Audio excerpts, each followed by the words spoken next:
It began feeling horrible every time I looked in the mirror. I saw a face that didn't match how I felt inside. Hi, I'm Kira, a transgender woman. Today I'm going to tell you my story of how I came to the decision to undergo facial feminization surgery. It is called FFS. It is one of the two major surgeries that some transgender women go through, along with the sexual reassignment surgery, or SRS. In my case, facial feminization surgery is not about the beauty.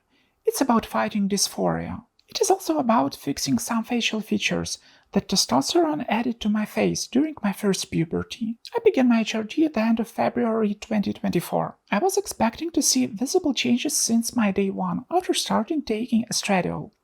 But as we all aware of, this is a marathon, but not a sprint. I began laser facial hair removal a month before starting HRT. It was my first cosmetic procedure on the path of looking more feminine. 1 month after the start of medical transition, I went out wearing female clothes and makeup for the first time. A couple of days later, I looked through my images and realized that female clothes and makeup is not enough to look feminine. There were still a lot of male features in my face.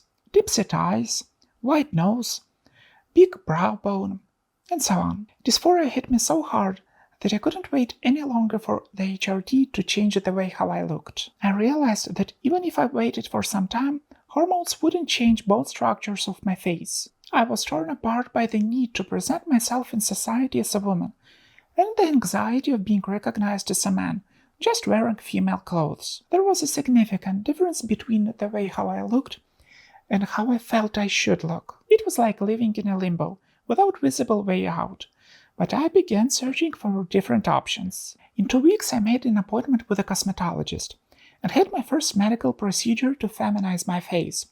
It was lip filling with hyaluronic acid. I didn't know much about other cosmetic procedures, but I had a strong urge to make my face more feminine, so lip injections were the most accessible option for me. I consulted with a doctor, and he told me that this procedure should be repeated every 4 or 6 months. I had no other choice than to agree, because of the severe dysphoria. In an hour, I left the clinic very happy and excited. I thought that it was the biggest step I would take to change my look. I was so wrong.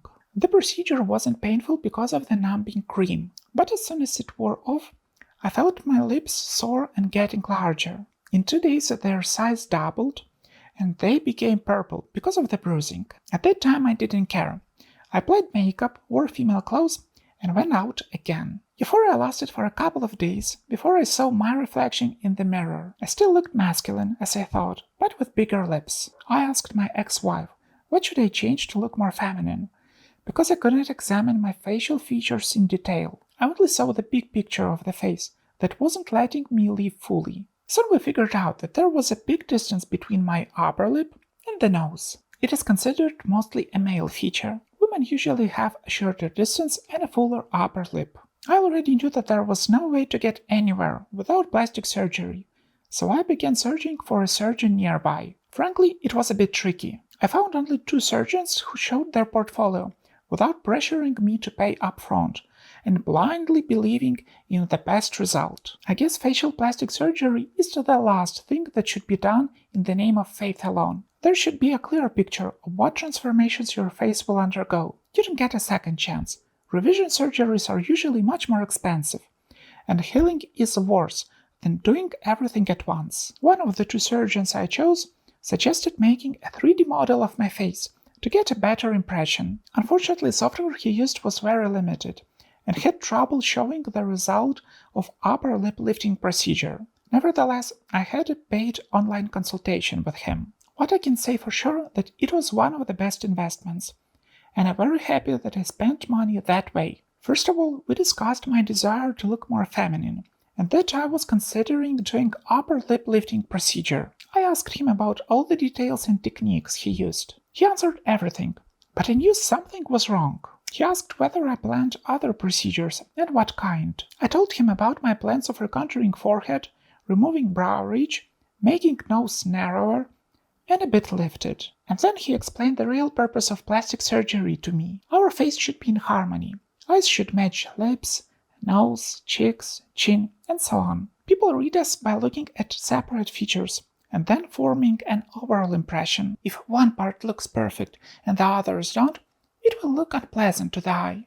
The second thing he explained, that before working with soft tissues, we have to prepare the base. In my case, it meant that I had to do surgery on the bones first, and only after that on skin, fat, and muscles. He said there was no problem in giving me more feminine lips right away, but with high probability we would meet for the revision surgery. After I do bone work, these new lips wouldn't fit facial proportions. So first, I had to do major and most invasive procedures, and only after that move to other areas. Maybe you think I'm saying obvious things, and you're right. I had limited knowledge about plastic surgeries, but a very high desire to change at least something. I'm so grateful to this surgeon and his advice. It saved me a lot of time and money. It is also worth mentioning that it would be a disaster if I had undergone the surgery and didn't achieve the look that I was aiming for. The only choice I had was to go for the FFS. I had already found information about the surgery on the forums, and I was scared by the prices. They were starting at $20,000 and skyrocketing up to $100,000. The most common price I heard from other people was around $40,000. Unfortunately, I didn't have insurance that covered such expenses, so my choice was pretty limited by the fact that I had to pay from my own pocket. I began searching for the surgeons around the world who did their job well and had reasonable prices. Most of the options were suspicious and refused to show their results. I slowly realized there is no way I could get the surgery in the foreseeable future. This idea frightened me, since gender dysphoria tortured me every single day. After some time, I found a post of a girl who just had her FFS in Turkey. Her results were amazing, and the healing went much faster than usual. I immediately contacted her and asked about the details and her overall impression. She was so kind to answer everything and gave me the contact of the clinic where she had her surgery done. I couldn't hesitate anymore and contacted them the same day. The manager asked me to send them some photos. She sent me multiple examples of surgeons' work, and we discussed the price. It was a high amount, but half the cost of doing it elsewhere in popular European or American clinics. I won't lie that the financial part was one of the key points in making this decision, but after seeing the surgeon's portfolio, I was so impressed that I wanted him to create my new face. Within a week, I had an online consultation with him, where we specifically discussed the procedures for my face. I was happy to hear his recommendations and trusted him completely. I think trust is very important between the patient and the surgeon. We literally give them control over our lives, not just during the surgery, but also in the healing and with the final result. It took me only a couple of hours to make the final decision and contact the manager to schedule my surgery. If you want to know more about the surgery and the healing process, please check this video. Before transitioning, I thought that plastic surgeries were mostly for celebrities. I was very skeptical of the idea of changing the way people look, unless it was something too obvious in their face. Now I don't use such terms, because the only person who knows whether you need plastic surgery is you. If you feel yourself comfortable in your body, and don't get dysphoric while looking in the mirror, you're one of the luckiest people. Just enjoy what you've got and don't change anything. You won't be less or more of a woman or a man because of it. It was pretty hard to admit that I was wrong for more than 30 years and would require such surgery. In my case, the main goal was to get rid of dysphoria that made my life hard and painful. So it wasn't the decision that I wanted to. It was because I needed to. There is a common misconception that every transgender woman should go through FFS and SRS. This is completely false. There is no absolute right or wrong way of transitioning that suits everyone. There is no such thing as looking too masculine or too feminine, since all standards were created by marketers and businesses. You owe it to yourself to live comfortably and happily in your body. Don't compare yourself to other girls, going all in and looking like dolls. That was their choice. Why should it suit you? We're lucky to live in the time where science and medicine can work wonders in altering our bodies. But please, be careful with your decisions. It will take me a couple of months to see the final result, when the face settles down. The numbness will fade and the swelling will go away. Only then I will make my final decision, whether to do other surgeries or to stop and enjoy my life. Thank you for being with me. Please subscribe, hit the like button, and see you soon. Bye!